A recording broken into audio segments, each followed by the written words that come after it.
Hello everybody, R.D. Sharma, chapter 3.8, question number 7.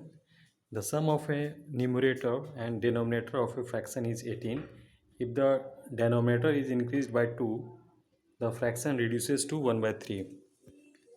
Find the fraction. हालांकि ये सवाल काफ़ी आसान है। इस सवाल में बस एक ही टेक्निकल वर्ड है जिसके चलते कई बार कुछ बच्चों को परेशानी आ जाती है, और वो वर्ड है रिड्यूसेस टू 1 by 3। अगर आप लोग इस वर्ड को नहीं समझोगे तो कहीं ना कहीं हो सकता है आप कंफ्यूज हो जाओ।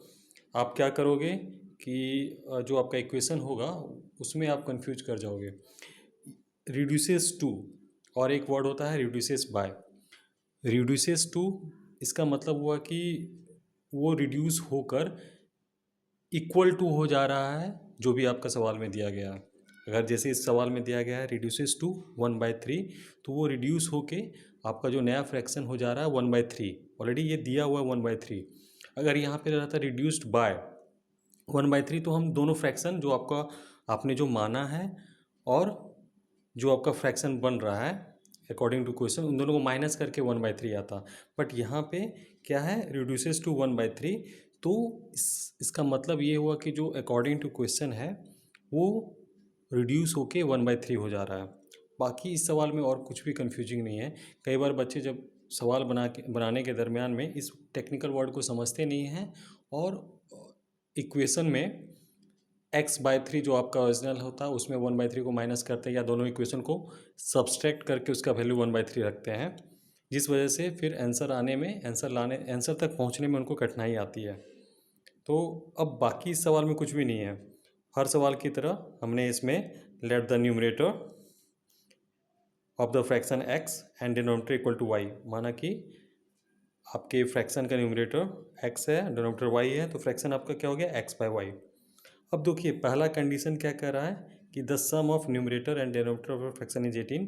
तो काफ़ी आसान है, x + y = 18 हो गया। अब नेक्स्ट जो कह रहा है सवाल में, आप यहाँ पे देखिए, if the denominator is increased by 2, the fraction reduces to 1 by 3। तो अगर डेनोमिनेटर में 2 बढ़ाया जाता है तो फ्रैक्शन रिड्यूस होके 1 by 3 के इक्वल हो जाता है। यहाँ पे यही समझना है कि जब डेनोमिनेटर को 2 बढ़ाया जाएगा तो फ्रैक्शन 1 by 3 रिड्यूस होके हो जाएगा। तो जब हम लोग इसको आगे समझेंगे तो हमारा इक्वेशन क्या बनेगा, न्यूमरेटर आपका x था तो x आपका x ही रह गया, ठीक है। और डिनोमिनेटर में चूंकि 2 बढ़ाने को कह रहा है तो डिनोमिनेटर हो गया y + 2, और ये रिड्यूस होके क्या हो जा रहा है 1 by 3। यहाँ पे ये समझना है रिड्यूसेस टू 1 by 3 है, इस वजह से x/y + 2 = 1 by 3 हो गया।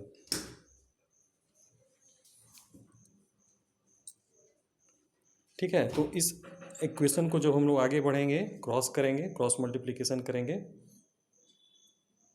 तो क्या हो जाएगा आपका 3x = y + 2 means 3x, y इधर ले आएंगे तो 3x - y = 2। ये इक्वेशन आपका 2 हो गया।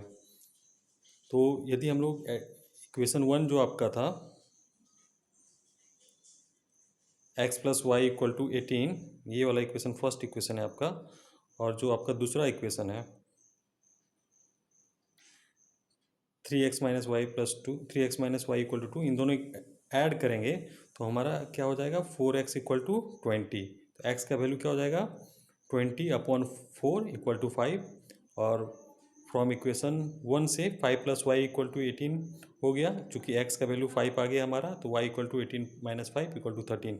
So the fraction is x/y means 5/13। आपका आंसर हो गया। इस सवाल में बस एक ही चीज़ आपको समझना था, जो कि आपको कई बार इस तरह के सवाल आएंगे, वहाँ पे रिड्यूसेस टू, आप कंफ्यूज नहीं होइएगा, रिड्यूसेस टू रहेगा मीन्स वैल्यू आपका इक्वल हो गया जो भी वहाँ पे आगे की संख्या दी गई होगी। ठीक है, थैंक यू।